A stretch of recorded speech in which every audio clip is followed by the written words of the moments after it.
Currently, I'm sitting, roughly speaking, in the spot where my graphic facilitation career began. I say that I stumbled into this work and I thought I would tell you the story since I am, roughly speaking, here, right here. So currently I'm in a classroom on the campus of Grinnell College, and that is a very small but mighty, tiny but mighty liberal arts college in the middle of the state of Iowa, in the middle of the United States. And I was a first generation college student, had no idea what this meant, how this worked, and happily my intuition said, go there. Part of the secret sauce, if not the secret sauce to Grinnell, is that every student, first semester, you take a first year tutorial class. This is the class every student takes, starts you out right, skill building course in how to write, how to research, how to speak, all the things you're going to need over the next 4 years and beyond. Because this was a skill building course, it was sort of the topic was not incidental, but that was less central. This gave the professors an opportunity to teach some very specific topic that they may not normally be able to teach, given the general, course catalog for the college. And I ended up getting utopian literature. The utopia part makes sense. The literature part does not. I still don't understand how that was the class I was in, but that was the topic to which we were applying and developing our writing, researching, and speaking skills. And this particular classroom, the room this happened in has been absolutely renovated. They have wrapped a whole new building around the building, but this is roughly where I was, in a room a bit like this. So here you can see that kind of size of classroom. And we had one big oval table instead of individual seats. We definitely had a chalkboard on that side, and we had a chalkboard which I am facing right here, and I'm sitting right here for a reason. The end of this utopian literature first year tutorial class, we all had to design our own utopia and present on it. I was very on brand. Meaning that when I get an assignment, I turn it into a craft project. So I actually made little handbooks about my utopia. And years and years and years later, I got a copy of it, and it tickles me that you can tell everything about my family of origin when you read this particular utopia, because it's all about people not having parents. I feel like, 18-year-old Brandy was pretty darn... her family of origin was pretty darn obvious if you saw that particular itty-bitty handbook. So I was busily working on creating the handbook, a copy for each of my classmates and my professor. And the night before my presentation, I just saw the presentation visually in my head. And I thought, okay, got it.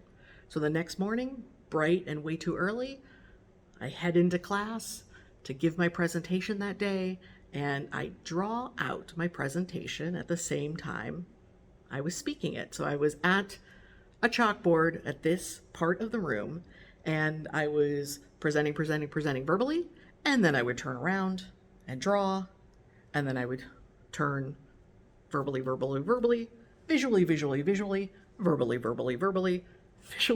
visually, and over here, standing, leaning against the wall in the back, was the literature professor, Paula Smith.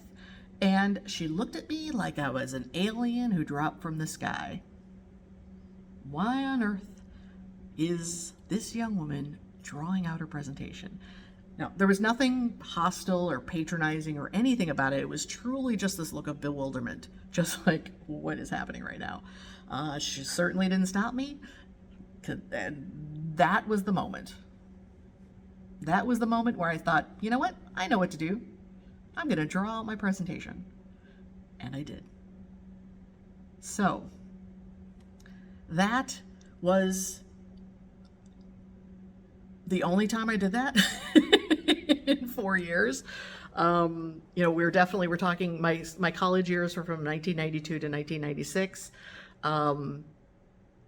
We weren't working with a lot of different media. We did not have cameras, and we had film cameras. We did not have digital cameras yet. We certainly didn't have video cameras.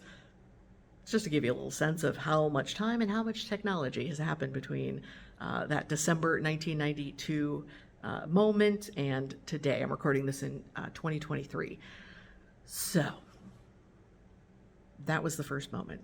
Had zero idea I would ever end up doing it professionally. Had zero idea, I'm going to get choked up telling you this part, that I think it was 2014, I was invited back to something called Alumni College, and I got to teach. I got to actually be the first non-professor to teach and speak at Alumni College, and I gave a session about visual thinking. And happily, the college hired me to do some really fascinating and important work about the defining what self-governance means. Self-governance is a very core principle to this particular culture and this space, this place, this culture. So that was the very first part. Part 2. 3.5 years after this last part, I graduate from Grinnell College in May of 1996. I went into school thinking I was going to become a biology major. I like to say my first year I got down to the phospholipid bilayer, and that's where it stopped.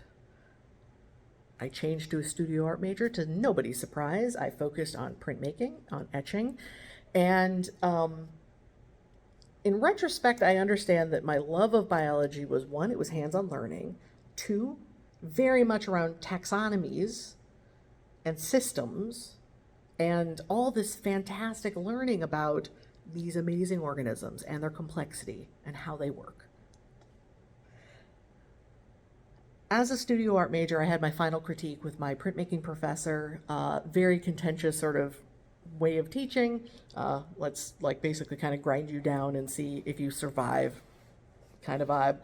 And in my final critique with him, he said, "You're really good at illustrating ideas."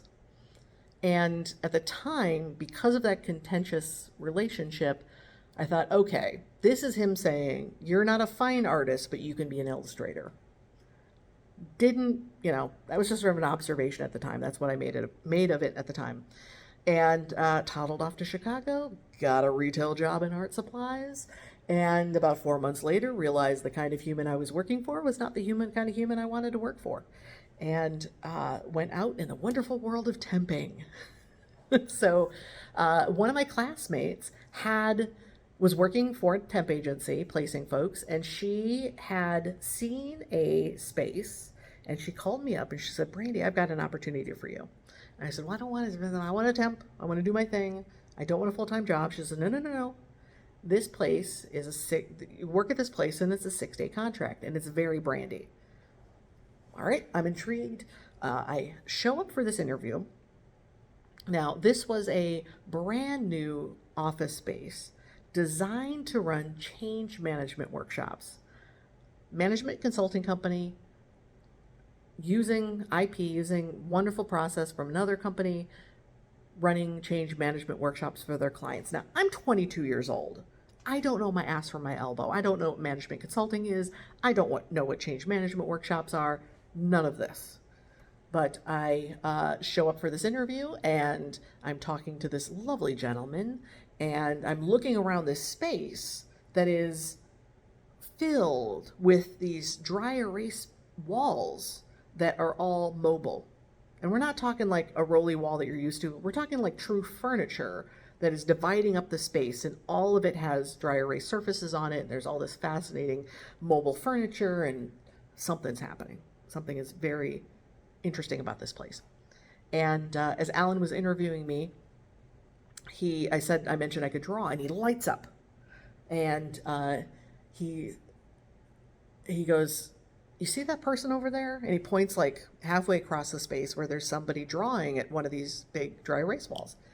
And he says, I said, "Yep, I see that." And he goes, "You're going to do that in 20 minutes. And I said, "Of course I am." And I think part of it was absolutely, I was too young to be scared. Why the heck not would I do that? And the biggest part was that seed that was planted in part one, that seed that was planted at the kind of wall behind me, though it was a chalkboard, where just the night before this big presentation, at the end of my first year tutorial, I went, I gotta draw this, because that's the way this organism functions. That's the way this one works. Part three. This is 4 years later. It is 2000. I'm no longer contracting for Ernst & Young. I am out in the world as a graphic facilitator, and I learn about the International Forum of Visual Practitioners, the IFVP. And this is the professional organization for people who do this weird work that I stumbled into first in this classroom, next in that interview, and definitely the geographic center of the work was the Bay Area in Northern California, and that was around this organization called the Grove. Head off to the West Coast, head off to this conference, and our icebreaker was to line up in order of how long you've been doing this work. And instead of choosing October of 1996, where people started paying me to do it, I chose the part one story right here in fall of 1992, December of 1992. And so we all line up in our order. And then, of course, the next part of the icebreaker is turn to your neighbor and share your story. So I'm sharing the story that you've already heard, mapping out my utopia on the board. And I feel this little tap on my shoulder, and I turn, and this gentleman asks, "Did you just say Grinnell?" And as tiny and mighty as Grinnell may be, plenty of people have never heard of it. So when you are a Grinnellian and you hear Grinnell, you have to tap that person on the shoulder and say, "Did you just say Grinnell?" And it turns out on my, I think it was my right side, there was Anthony Weeks, this wonderful colleague who also went to Grinnell, and happily we have been fantastic work colleagues ever since. But that was such a wonderful sort of confirmation of this being the turning point, that in that moment at the beginning of that conference, I was sharing this tiny but mighty place where this all began, and it just happened. A fellow alumni, alum, I never know what is the singular of this. You would think I know. I went to Grinnell. But got tapped on the shoulder from another person from this tiny but mighty college who was also doing this very odd work. So that is how I fell into the work of graphic facilitation, all thanks to my first year tutorial here at Grinnell College. And when this being, this alien who dropped from the sky, decided, if I need to give a presentation on a utopia, one, I'm going to make a handbook, and two, I'm going to draw it out at the same time as I'm speaking. So there you have it, and thank you so much for watching.